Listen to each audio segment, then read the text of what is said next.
Geyser মহাপিরামিড প্রায় ৫,০০০ বছর ধরে শোনা গল্পটা সহজ। ফারাও খুফু এটাকেই নিজের সমাধি বানান, আর হাজার শ্রমিক মাত্র ২০ বছরে কেবল আদিম তামার শ্রেণী দড়িও অদম্য জেদে গড়ে তোলে। দেখুন, সে অনেক ধাতু রেখে যাচ্ছে এবং খুব কম পাথরই এখানে সমস্যার কারণ। কিন্তু আসল সমস্যা হলো পিরামিড নিয়ে আপনি যা শিখেছেন প্রায় সবকিছুই কঠিন তথ্যে নয়, বর্জ্য শিক্ষিত অনুমান মাত্র। আসল গল্পটা কি অসম্পূর্ণ, নাকি ইচ্ছে লুকোনো?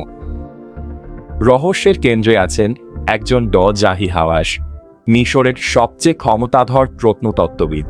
কয়েক দশক ধরে হাওয়াস একাই মিশরের বালির নিচে সমাধিস্থ প্রতিটি খনন, প্রতিটি আবিষ্কার এবং প্রতিটি প্রাচীন রহস্য নিয়ন্ত্রণ করেছেন। এটা বন্ধ নয়, এটা মোটেই বন্ধ নয়, এবং আমি বিশ্বকে বলছি এটা বন্ধ। আমি নিজেরটা উপস্থাপন করছি। আচ্ছা, এতটুকু করব।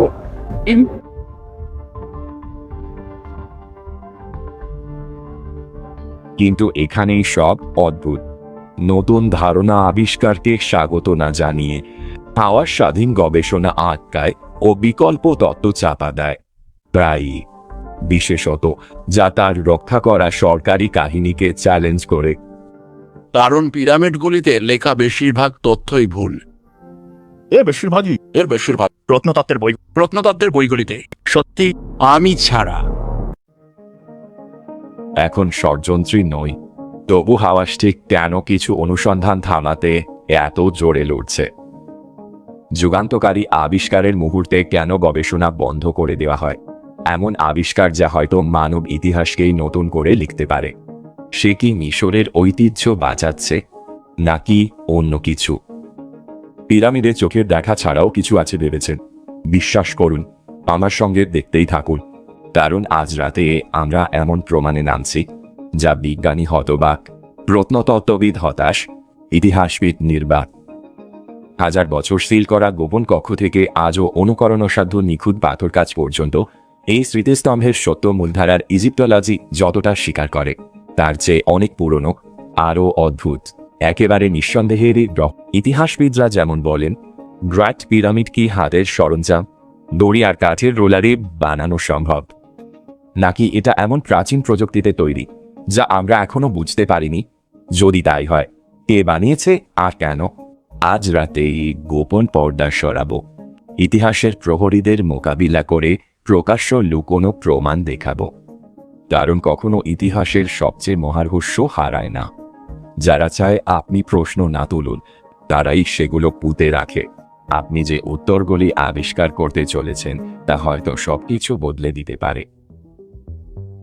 প্রাচীন মিশর ভাবলেই আমরা সবার মনে সোনালী সমাধি, জটিল হায়ারোগ্লিফ আর মরুবালু থেকে ওঠা গিজার মহাপিরামিড ভাসে। বহু বছর শোনা যায় এই বিস্ময়কর স্মৃতিস্তম্ভটি ২৫৫০ খ্রিস্টপূর্বে ফারাও খুফু নির্মাণ করেন। হাজার শ্রমিক সাধারণ হাতযন্ত্রে এইটিকে এক বিশাল রাজকীয় সমাধি বানায় উপর থেকে। এটা প্রাচীন মানব চমৎকার কৃতিত্ব। কিন্তু কথা হলো, যত কাছে দেখেন তত কম বিশ্বাসযোগ্য এই ব্যাখ্যা। অবাক করার মতো, ইতিহাসের এই জনপ্রিয় কাহিনীকে সমর্থনকারী শক্ত প্রমাণ কম। অনেক ধারণা নড়বড়ে ভিত্তিতে দাঁড়ানো। আমরা কি ভুল বুঝেছি? গ্রেট পিরামিড কারা বানিয়েছিল, আর কিভাবে তারা এত অবিশ্বাস্য কাজ করল? ভাবুন, আশ্চর্য যে ইতিহাসে গুরুত্বপূর্ণ গ্রেট পিরামিড, তবু খুফুর যুগের স্পষ্ট কোনো শিলালিপি নেই তিনি বানিয়েছেন বলে। প্রাচীন মিশরীয়রা সতর্কভাবে জীবনের প্রায় সব দিক লিখত, দৈনন্দিন কাজ থেকে ধর্মীয় আচার ও রাজকীয় বড় ঘটনাও। তবু অদ্ভুতভাবে তারা তাদের সৃষ্ট স্মৃতিস্তম্ভ নির্মাণের কোনো স্পষ্ট নথি রাখেনি। প্রত্নতাত্ত্বিকরা কখনো গোপন কক্ষের গভীরে ম্লান চিহ্ন প্রতীক উল্লেখ করেন, কিন্তু পিরামিড প্রথম খোঁজা হওয়ার শতাব্দী পরে এগুলো মেলে, তাই সত্যতা নিয়ে সন্দেহ জাগে। সর্বোপরি, কোনো কাঠামোর উপর কারো নাম থাকার মানে এই নয় যে তারাই এটি তৈরি করেছে। সবচেয়ে বিভ্রান্তিকর অসঙ্গতিগুলির মধ্যে একটি হল গ্রেট পিরামিডের আসল উদ্দেশ্য। মুলদারার মিশরবিদ্যা ধারাবাহিকভাবে দাবি করে যে পিরামিডটি ফারাও কুফুর বিস্তৃত সমাধি হিসাবে নির্মিত হয়েছিল, অন্য রাজকীয় মিশরীয় সমাধির মতো নয়। গ্রেট পিরামিডে কুফুর প্রশংসার শিলালিপি নেই, অলংকার নেই, দামি জিনিস বা দাফন সামগ্রী নেই, দেহাবশেষও নেই। যদি পিরামিডটি সত্যি রাজকীয় কবর হয়, তবে ধনরত্ন, অন্ত্যেষ্টির বস্তু, রাজকীয় শিলালিপির প্রমাণ মিলত। কিন্তু গ্রেট পিরামিডের ভিতরে আজও কিছুই কখনো পাওয়া যায়নি। এই স্পষ্ট অনুপস্থিতি বড় প্রশ্ন তোলে। পিরামিডের আসল কাজ কি একেবারেই অন্য, ইতিহাসবিদদের ধারণার চেয়ে বেশি উন্নত বা ব্যবহারিক? আরও বড় রহস্য হল পিরামিডের আশ্চর্যজনক নির্ভুলতা এবং জটিলতা। আধুনিক স্থপতি প্রকৌশলীরা আজও অবাক। গ্রেট পিরামিড সত্যিকারের উত্তরের সঙ্গে এত প্রায় 1 ডিগ্রির ভগ্নাংশে মিলে। পিরামিডের ভিতরে প্রতিটি 80 টন ওজনের বিশাল গ্রানাইট ব্লকে উন্নত ঘষা মাজা ও নিখুঁত ড্রিলের চিহ্ন আছে, যা ইতিহাসবিদদের ধারণার চেয়ে বেশি। প্রাচীন মিশরীয়দের পক্ষে সরল তামার সরঞ্জামে সম্ভব নয়। ইঞ্জিনিয়ার ক্রিস্টোফার টান গ্রানাইট পাথর খুঁটিয়ে দেখেন, গোল ড্রিল কোর আর খুব নিখুঁত কাট নোট করেন। আদিম উপায়ে নকল প্রায় অসম্ভব। তামার ছিনি দিয়ে একই কাঠ নকল করতে আধুনিক গবেষকদের সাম্প্রতিক চেষ্টাও ভয়াবহ ব্যর্থ।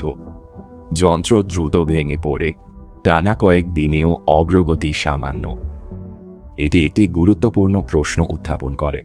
যদি আজকের প্রযুক্তিও এই কাজগুলির সাথে লড়াই করে, তাহলে হাজার হাজার বছর আগে প্রাচীন মিশরীয়রা কিভাবে এমন নির্ভুলতা অর্জন করেছিল? তাহলে কি আমরা আমাদের জীবনে কোনো উন্নতি দেখতে পাবো? 1 ঘন্টার মধ্যে আপনি দরজার মধ্যে পুরো মিলিমিটার কেটে ফেলতে পারতেন। পিরামিডের ভেতরের জটিল পথ এবং কক্ষগুলির নেটওয়ার্ক থেকে একটি সমানভাবে বিভ্রান্তিকর বিবরণ আসে।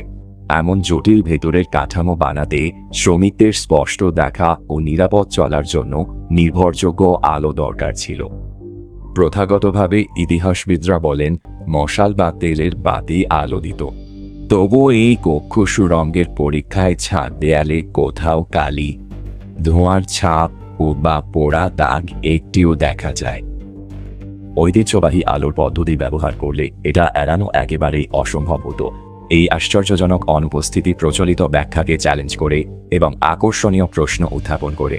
পিরামিড নির্মাতাদের কি কোনো ধরনের উন্নত আলো প্রযুক্তির অ্যাক্সেস ছিল, নাকি এটি সম্পূর্ণ ভিন্ন একটি নির্মাণ পদ্ধতির ইঙ্গিত দেয়? এই আবিষ্কারগুলি একটি আকর্ষণীয় সম্ভাবনার পরামর্শ দেয়। আসল পিরামিড নির্মাতাদের হয়তো মূলধারার ঐতিহাসিকরা বর্তমানে যা স্বীকার করেন তার চেয়ে অনেক বেশি উন্নত জ্ঞান বা প্রযুক্তি ছিল। এই ধারণা খোলাখুলি ভাবার বদলে বরং মূলধারার প্রত্নতত্ত্ব, বিশেষত জাহি হাওয়াসের অধীনে প্রচলিত ইতিহাস কথা জোরে রক্ষা করেছে। রবার্ট বোভালের মতো স্বাধীন গবেষকরা ওরিয়ন তত্ত্বে বলেন কুফুর বহু আগে দেখা ওরিয়নের বেল্টের সঙ্গে পিরামিড মিলে, তারা বাধা পান।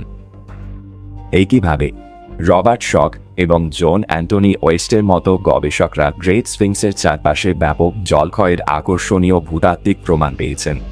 আসলে জন অ্যান্টনি ওয়েস্ট স্পষ্ট দেখান স্ফিংসের গোড়ার ক্ষয় ভারী বৃষ্টি আর প্রবাহিত জলে, বাতাস বালুর ক্ষয় নয়, যেমন বেশিরভাগ মিশরবিদরা বলেন। স্ফিংস এবং তার চারপাশের গর্ত ভিন্নভাবে ক্ষয়প্রাপ্ত হয়েছে। এগুলি সম্পূর্ণ ভিন্ন ধরনের ক্ষয় দেখায়। একটি গোলাকার ঢেউ খেলানো প্রোফাইল, যা সাধারণত বৃষ্টির জল এবং প্রবল বর্ষণের কারণে হয়। রহস্যটা শেষবার সাহারা মরুভূমিতে এই স্তরের জলক্ষয় ঘটানোর জন্য যথেষ্ট বৃষ্টিপাত হয়েছিল 12,000 বছরেরও বেশি আগে, ঠিক শেষ বরফ যুগের শেষে। এমনকি যদি জলের ক্ষতির কারণে মেরামত করা হয়ে থাকে, তবুও একটি বড় প্রশ্নের উত্তর পাওয়া যায়নি। মরুভূমিতে জল কখন ছিল? উত্তরটি আশ্চর্যজনক, শেষ বরফ যুগের শেষে, প্রায় 12,000 বছর আগে। এই সময়রেখা ইঙ্গিত দেয় স্ফিংসটি সম্ভবত আসলে আমাদের জানা প্রাচীন মিশর গড়ে ওঠারও আগে এক আরও প্রাচীন সভ্যতা বানিয়েছিল। ওয়েস্ট তত্ত্ব করলেন। আমার মনে হয় স্ফিংসের ইতিহাসটা অনেকটা এরকম। অনেক দিন আগে, মিশর মরুভূমি হওয়ার আগে, গিজা মালভূমি একটি উর্বর সাভানা ছিল। এর একেবারে ধারে প্রাকৃতিক পাথরের একটি বড় অংশ ছিল। একদল অজানা ভাস্করের বিশিষ্ট অবস্থানের সুযোগ নিয়ে পাথরটিকে একটি বিশাল মুখে খোদাই করেছিল, যা হয়তো কোনো দেবতা বা সিংহের মুখ ছিল। হয়তো মিশরীয়রা আগে দাঁড়ানো কোনো কিছুকে মাত্র বদলে দিল। বিস্তৃত যুগের এক প্রাচীন স্মারক। সময় কেটে গেল। পরিবর্তনশীল আবহাওয়ার কারণে এলাকায় প্রবল বৃষ্টিপাত হয়, যা বরফ যুগের সমাপ্তির ইঙ্গিত দেয়। বৃষ্টিতে সিংহটি ক্ষয়প্রাপ্ত হয়ে আজকের দেখা আকারের মতো হয়ে যায়। বৃষ্টি থামতেই এক সময় উর্বর সাভানা সাহারা হলো। হাওয়ায় উড়া বালি মূর্তিটাকে গলা পর্যন্ত চাপা দিল। হাজার হাজার বছর ধরে জলের আবহাওয়ার চিহ্নযুক্ত শরীরকে রক্ষা করছে। সম্ভবত স্ফিংস পুনর্খোদাই হয়েছিল, কিছু অংশ ছাঁটা হয়। রিপু 2500 এর দিকে পিরামিড নির্মাতা চতুর্থ রাজবংশের রাজারা একে উন্মোচন করে মুক্তিও নিজেদের আদলে করে। পাড়াও খাফরে বানাননি, শুধু সংস্কার করেছিলেন। তবু এ ব্যাখ্যা মজবুত বিজ্ঞানের দিকে এখন সবচেয়ে বিশ্বাসযোগ্য তত্ত্ব। তবু মূলধারার মিশরবিদরা তা মানেন না, উপেক্ষা করেন। আশ্চর্য, তারা আর তেমন জোরালো ব্যাখ্যাও দেওনি। স্ফিংসের প্রকৃত বয়সের ধাঁধা আজও অমীমাংসিত রয়ে গেছে। ওয়েস্টের আবিষ্কার অনেক প্রশ্ন তুলেছিল। একটি বিতর্কে ভূতাত্ত্বিকরা ওয়েস্টের পক্ষ নিয়েছিলেন, মিশরবিদরা তার সিদ্ধান্তের সামান্যই জবাব দিয়েছেন। ওয়েস্ট সত্যি একজন শিক্ষাবিদের সবচেয়ে বড় দুঃস্বপ্ন, কারণ নিয়ে এখানে এমন একজন এসেছেন যিনি সম্পূর্ণ অপ্রত্যাশিতভাবে একটি সুচিন্তিত, সুন্দরভাবে উপস্থাপিত, সুসংগতভাবে বর্ণিত, সুন্দরভাবে লেখা এমন তথ্যে পূর্ণ যা আপনি খণ্ডন করতে পারবেন না, এবং এটি আপনার পায়ের তলার মাটি সরিয়ে দেয়। তাহলে তারা কি করে? উপেক্ষা করে, ভাবে সমস্যাটা একদিন যাবে, কিন্তু যাবে না। এটা গুরুতর প্রশ্ন তোলে। বিকল্প পথ খুঁজতে বাধা কেন? এই দ্বিধা কি সত্যিই মিশরের ঐতিহ্য রক্ষার জন্য, নাকি এটি পেশাগত খ্যাতি, একাডেমিক ঐতিহ্য বা এমনকি জাতীয় গর্ব রক্ষার জন্য হতে পারে? যদি মিশরের বালির নিচে সত্যিই অসাধারণ কিছু না থাকে, তাহলে এত গোপনীয়তা এবং আরও তদন্তে অনীহা কেন? হয়তো পিরামিডের মধ্যে উন্নত বিস্তৃত প্রযুক্তি লুকিয়ে আছে। প্রযুক্তি যা প্রাচীন সভ্যতা বোঝাপড়ায় আমূল বদল এনে মানবজাতির অতীত বিষয়ে আমাদের সব ধারণা প্রশ্নবিদ্ধ করবে। রহস্যের আরও গভীরে গেলে যে উত্তর পাব তা আমাদের ভাবনার চেয়েও বেশি চমকপ্রদ ও গুরুত্বপূর্ণ শেষমেশ হতে পারে। গ্রেট পিরামিড আসলে কে তৈরি করেছিল? সেই রহস্য আরও আকর্ষণীয় হয়ে ওঠে যখন আমরা এর ভিতরে প্রবেশ করি, কারণের নিচে যা আছে তা আপনার কল্পনার চেয়েও অনেক বেশি অদ্ভুত। সাধারণত শোনা যায় কয়েকটি কক্ষ, রাজার কক্ষ, রানীর কক্ষ, আর কিছু সংযোগপথ। কিন্তু নতুন আবিষ্কারের বিস্ময়, পিরামিড লুকিয়েছে ইতিহাসবিদদের ধারণার চেয়েও অনেক বেশি। 90-এর শুরুতে জার্মান প্রকৌশলী রুডলফ গ্যান্টেনব্রিঙ্ক খবরে আসেন, রানীর কক্ষের সরু শ্যাফটে খোঁজ নেন। বিশেষজ্ঞরা এগুলোকে প্রতীকী, অচল ভাবতেন। ছোট রোবোটিক ক্যামেরা টাইট ফাঁক গোলে চালিয়ে সে পেল অসাধারণ কিছু। একটি রহস্যময় চুনাপাথরের দরজা, দুটি ছোট তামার হাতল সহ সুড়ঙ্গের মধ্যে সুন্দরভাবে লাগানো ছিল। গ্যান্টেনব্রিঙ্কের দরজা নামে অদ্ভুত আবিষ্কার বিশ্বকে তৎক্ষণাৎ মুগ্ধ করল। এই কারণেই ব্যাপারটা জরুরি।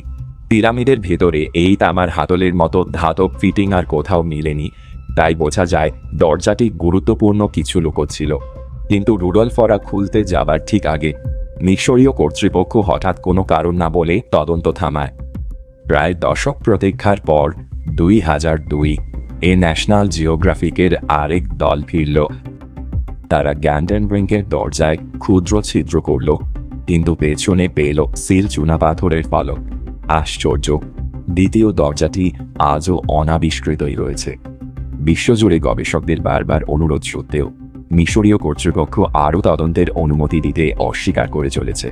গুরুত্বপূর্ণ সময়ে হঠাৎ বাধা প্রশ্ন তোলে, আসলে স্থায়ী সতর্কতার কারণ কি? কর্মকর্তারা কি আসলে সত্যি প্রাচীন ধন সংরক্ষণ চান, নাকি অন্য কিছু লুকোতে চান? তখন 2017 এই রহস্য আরও ঘনালো। আন্তর্জাতিক বিজ্ঞানীদের একটি দল মিউন রেডিওগ্রাফি নামে আধুনিক প্রযুক্তি উন্নত কসমিকরে স্ক্যান দিয়ে পিরামিডের ভিতরের অংশ অক্ষত রেখে সাবধানে পরীক্ষা করেছে।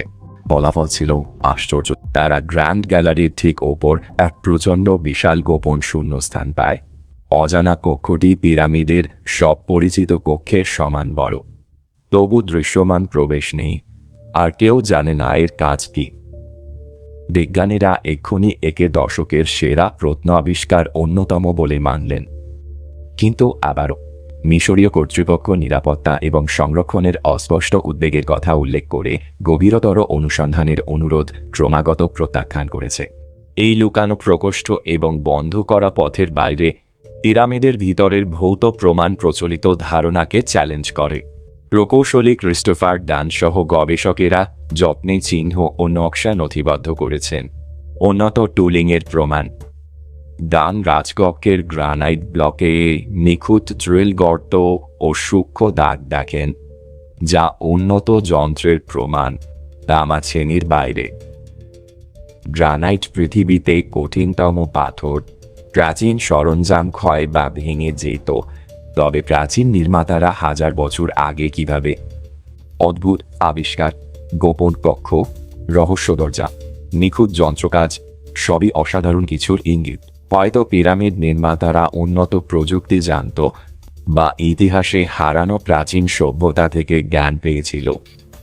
তবু সম্ভাবনা সত্ত্বেও মূলধারার প্রত্নতত্ত্ব আরও অনুসন্ধানী, সতর্ক, কখনো রক্ষণাত্মক ও ভঙ্গি ধরে রাখে। হয়তো মাত্র প্রত্নতাত্ত্বিকরা চাঞ্চল্যকর দাবি থেকে মিশরের ঐতিহ্য রক্ষায় উদ্বিগ্ন। তবে এই সতর্কতা অজান্তে আমাদের পায়ের নিচের জরুরি সত্য খোঁজা থামায়। শেষে এখনও থাকে কয়েকটি জোরালো রহস্য। সেই সিল করা চুনাপাথরের দরজার পিছনে কি রহস্য লুকিয়ে আছে? 2017 সালে আবিষ্কৃত বিশাল লুকানো চেম্বারটির উদ্দেশ্য কি? গোপন কক্ষ খুঁজলে কি শেষে জানা যাবে গ্রেট পিরামিড কে বানিয়েছিল, আর কিভাবে তারা বিস্ময়কর কাজ করল? গ্রেট পিরামিডের গভীরে বহু রহস্য লুকোনো। উত্তর থেকে আমাদের দূরে একজন দাঁড়িয়ে, দোজাহি হাওয়াস, যার সিদ্ধান্ত ঠিক করে জনতা প্রাচীন মিশর নিয়ে কি জানবে কি নয়। দশক জুড়ে হাওয়াস মিশরীয় প্রত্নতত্ত্বে আধিপত্য করেছেন। ক্যারিশম্যাটিক, স্পষ্টভাষী, প্রাচীন ঐতিহ্যের কঠোর রক্ষক। তিনি সেখানে সুপ্রিম কাউন্সিলের সেক্রেটারি জেনারেল ও প্রত্নতত্ত্বমন্ত্রী হিসেবে দীর্ঘদিন শীর্ষ ক্ষমতাধর ছিলেন। এই ভূমিকা তাকে কারা খনন অনুমতি, গবেষণা আর শেষমেশ কোন আবিষ্কার প্রকাশ পাবে সবকিছুর অনন্য নিয়ন্ত্রণ দিয়েছে। কিন্তু মিশরীয় সংস্কৃতি প্রচারের আড়ালে আছে অন্ধকার সত্য, কঠোর গোপন ব্যবস্থা, যা প্রতিষ্ঠিত ইতিহাস প্রশ্ন করা গবেষকদের চেষ্টা সবসময় নিরন্তর ঠেকায়। এখন হাওয়াসের সমর্থকরা বলবেন তিনি শুধু মিশরের অমূল্য ধনকে বেপরোয়া তত্ত্ব থেকে বাঁচান। কিন্তু কি আরও অস্বস্তিকর সম্ভাবনা আছে? হাওয়াসের কড়া নিয়ন্ত্রণ কি ইচ্ছাকৃতভাবে আরামদায়ক প্রতিষ্ঠিত ইতিহাস টিকিয়ে রাখতে? সুনাম ঐতিহ্য বা মিশরের গর্ব বাঁচাতে কিছু সত্য লুকোয় সেটাই? ভিডিও শেষে নিচে কমেন্টে বলুন কারা গবেষণা করবে, কি প্রকাশ হবে ঠিক করে হাওয়াস নিজেকে মিশরীয় ইতিহাসের দ্বাররক্ষক বানিয়েছেন, আর হয়তো আবিষ্কার চেপে রেখেছেন যা প্রাচীন দুনিয়াকে নতুনভাবে বুঝতে দিত। হাওয়াসের উত্তরাধিকার জটিল। একদিকে তিনি মিশরীয় সংস্কৃতি প্রচার করে মিশরের বিশ্বজুড়ে পরিচিতি অনেক বাড়িয়েছেন, কিন্তু এই প্রভাবের অদেখা মূল্য ছিল তার কঠোর নীতিতে। অনিচ্ছা বা ইচ্ছায় জরুরি অনুসন্ধান আবিষ্কার থেমে গেছে, ফলে প্রাচীন মিশরের সত্য আজও বালুর নিচে চাপা রয়েছে। এতে এক অস্বস্তিকর প্রশ্ন ওঠে, দোজাহি হাওয়াস কি সত্যি মিশরের ঐতিহ্য রক্ষা করছেন, নাকি অন্য কিছু লুকোচ্ছেন? ইতিহাস পাল্টাতে পারে এমন রহস্য। মিশরীয় প্রত্নতাত্ত্বিক সত্য স্বচ্ছতা না এলে সাবধানে পাহারা দেওয়া দরজার আড়ালে ঠিক কি লুকোনো আমরা জানব না। এই প্রশ্ন রয়ে গেলে চলুন মূলধারা প্রত্নতত্ত্ব এড়ায় এমন কিছু বিকল্প তত্ত্ব দেখি। স্বাধীন গবেষকরা এমন জোরালো প্রমাণ আবিষ্কার করেছেন যা আমাদের সবসময় বলা অফিসিয়াল গল্পকে চ্যালেঞ্জ করে। আগে আমরা স্ফিংস নিয়ে রবার্ট শকের চমকপ্রদ ফল বলেছি। তিনি ইঙ্গিত করেন এর উচ্চ স্বীকৃত কালেরও বহু আগে হারানো প্রাচীন সভ্যতার সাথে জড়িত। এই সম্ভাবনার উপর ভিত্তি করে রবার্ট বোভালের অসাধারণ ওরিয়ন কোরিলেশন থিওরি তৈরি হয়েছে। বোভাল বিস্ময়কর কিছু দেখেন।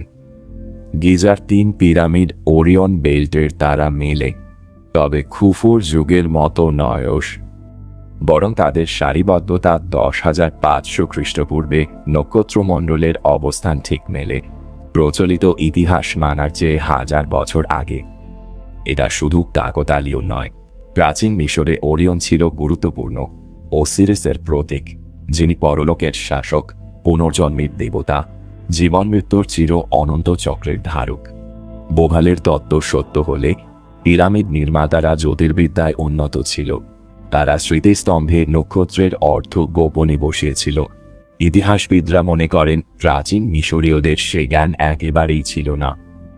আরও দূর গিয়ে কিছু গবেষক বলেন মিশরের বিশাল স্মৃতিস্তম্ভের শিকড় হয়তো এক অতি প্রাচীন হারানো সভ্যতায়, যার উন্নত প্রযুক্তি ও দক্ষতা ইতিহাসবিদরা এখনও সবটাই পুরোপুরি মানেন না। প্রকৌশলী ক্রিস্টোফার ডান গ্রেট পিরামিডের ভেতর গ্রানাইট ব্লক খুঁটিয়ে দেখে সুনির্দিষ্ট ড্রিল দাগ ও উন্নত টুল কাটের স্পষ্ট প্রমাণ পান, যা আদিম তামার শ্রেণীতে অসম্ভব। গ্রানাইট খুব শক্ত, আধুনিক হাতযন্ত্রেও ডানের মতো নিখুঁত কাঠ কঠিন। প্রাচীন মিশরীয়রা কি সাধারণ সরঞ্জামে এত সূক্ষ্ম কারুকাজ করত, নাকি অন্য সভ্যতার প্রযুক্তি পেয়েছিল? আবারও প্রশ্ন জাগে, মিশরীয়রা পিরামিডে কিভাবে বিশাল গ্রানাইট ব্লক আনত? কিছু পাথরের ওজন 80 টন, আর সেগুলোর উৎস গিজা মালভূমি থেকে 500 মাইল দূরে ছিল। মূলধারার ইতিহাসবিদরা এখনও বিশ্বাসযোগ্য উপায় বোঝাতে পারেননি চাকা বা উন্নত যন্ত্র ছাড়াই প্রাচীন মিশরীয়রা কিভাবে এত বিশাল পাথর দূরে সরিয়েছিল। আজও এই আকার এবং ওজনের পাথর পরিবহন করা অসাধারণ লজিস্টিক চ্যালেঞ্জ তৈরি করবে, যার জন্য ভারী শুল্ক সরঞ্জাম, বিশেষ পরিবহন যান এবং ব্যাপক পরিকল্পনার প্রয়োজন হবে। এই বড় ফাঁক স্পষ্ট প্রশ্ন তোলে, প্রাচীন নির্মাতারা ঠিক কিভাবে সেই কীর্তি করল, যা আজও প্রকৌশলীদের কঠিন। গ্রাহাম হ্যানকক তত্ত্বটি বাড়িয়ে বলেন, একসময় একটি অতি প্রাচীন উন্নত বৈশ্বিক সভ্যতা ছিল, এখন বিস্তৃত মহাবিপর্যয় বা ধীর পতনে হারিয়ে যায়। হ্যানকক বিশ্বব্যাপী প্রত্নতাত্ত্বিক স্থানগুলির দিকে ইঙ্গিত করেছেন, বিশেষ করে তুরস্কের গোবেকলি ট্যাপে প্রায় 12,000 বছর আগের মন্দিরগুলির একটি চিত্তাকর্ষক কমপ্লেক্স, যা এই বিলুপ্ত সভ্যতার প্রমাণ হিসাবে রয়েছে। হ্যানকক বলেন, প্রাচীনদের উন্নত জ্ঞান পুরো হারায়নি, টিকে থাকা কিছু অংশ প্রজন্মে তাই পৌঁছে অবশেষে প্রাচীন মিশরীয়দের প্রভাবিত করে। জন অ্যান্থনি ওয়েস্ট ও রবার্ট শক সহ গবেষকরা বলেন, মিশরীয়রা একরাতে হঠাৎ স্থাপত্য, জ্যোতির্বিদ্যা, গণিতে অসাধারণ দক্ষতা মোটেই পায়নি, বরং তারা বলেছিল এই উন্নত দক্ষতা এক অতি প্রাচীন সভ্যতার উত্তরাধিকার, আর এটাই বোঝায় কেন প্রাচীন মিশরীয় সংস্কৃতি ধীরে নয়, বরং হঠাৎই পূর্ণাঙ্গ ও পরিশীলিত রূপে দেখা দেয়। মূলধারার ইজিপ্টোলজি তত্ত্বগুলোকে অযৌক্তিক, কখনো অসম্ভব বলে উড়িয়ে দেয়, কিন্তু বাড়তে থাকা প্রমাণ উপেক্ষা আরও কঠিন করছে। উদাহরণ হিসেবে আবিরসের রহস্যময় ওসিরিয়ান মন্দিরটি দেখুন, বিশাল গ্রানাইট পাথরে গড়া। এর নিখুঁত কারুকাজ গ্রেট পিরামিডের ভেতরের মতোই, অবিশ্বাস্য দক্ষতা, যা প্রাচীন মিশরীয়দের সাধ্যের বাইরে বলা হয়।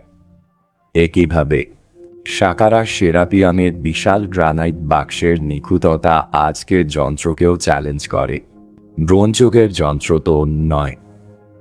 এই চমকপ্রদ আবিষ্কার প্রাচীন মিশরের প্রচলিত ইতিহাসকে চ্যালেঞ্জ করে অজানা ইতিহাসস্তর উন্মোচনের ইঙ্গিত দেয়। কি মূলধারার প্রত্নতত্ত্ব মিশরের আইকনিক স্মৃতিস্তম্ভের পেছনে আরও প্রাচীন, অতি উন্নত এক সভ্যতার প্রমাণ উপেক্ষা করেছে, নাকি ইচ্ছায় এড়িয়েছে? যদি তাই হয়, তবে নির্মাতারা কারা, আর কিভাবে তারা যুগের অনেক আগে থাকা জ্ঞান ও প্রযুক্তি পেল? সত্যিই সম্ভব? সবকিছু খুঁটিয়ে দেখলে স্পষ্টই দেখা যায়, কুফুকে গ্রেট পিরামিডের সঙ্গে সরাসরি জোড়া শিলালিপি নেই, পাথর খোদাই অসম্ভব নিখুঁত, সাধারণ যন্ত্রই যেন নয়, বন্ধ কক্ষ এখনো অখোলা, আর প্রমাণ ইঙ্গিত দেয় আরও প্রাচীন উৎসে। তাই সেখানে সরকারি ইতিহাসই নয়, ফলে অফিসিয়াল কাহিনী বারবার প্রশ্নে পড়ে। এই চমকপ্রদ আবিষ্কার ইঙ্গিত দেয় পিরামিড নির্মাতাদের জ্ঞান ও কৌশল মূলধারার ইতিহাস যত কৃতিত্ব দেয় তার চেয়ে অনেক উন্নত। ধারণাটা প্রথমে অদ্ভুত লাগলেও প্রতিটি নতুন সূত্র এটাকে আরও বেশি বিশ্বাসযোগ্য করে তোলে। হয়তো প্রাচীন মিশরীয়রা আমাদের চেয়ে বেশি জানত, আর তাদের কৌশল সময়ে ধীরে হারায়, অথবা এসব স্মারক আগের সভ্যতার, যা মিশরীয়রা পরে গ্রহণ বা বদলায়। তবে ধারণাগুলো এত আকর্ষক হলে মূলধারার প্রত্নতত্ত্ব কেন এখনো পুরোপুরি খোঁজে না? এক কারণ, পুরনো উন্নত সভ্যতা মানলে আমাদের বর্তমান গল্পটা পুরো আমূল বদলাতে হতে পারে। ঐতিহাসিক, প্রত্নতত্ত্ববিদ ও দেশগুলো ঐতিহ্যগত সময়রেখায় পরিচয় খ্যাতি করেছে। ইতিহাসবিদ, জাদুঘর প্রদর্শনী আর দৃঢ় ধারণা পাল্টানো নতুন করে একদমই সহজ নয়। মিশরের কাছে পিরামিডগুলো পরিচিত সভ্যতারও আগে হতে পারে, বা মিশরীয় সৃষ্টি নয়। এ শিকার জাতীয় গর্ব ও পরিচয় নিয়ে স্পর্শকাতর।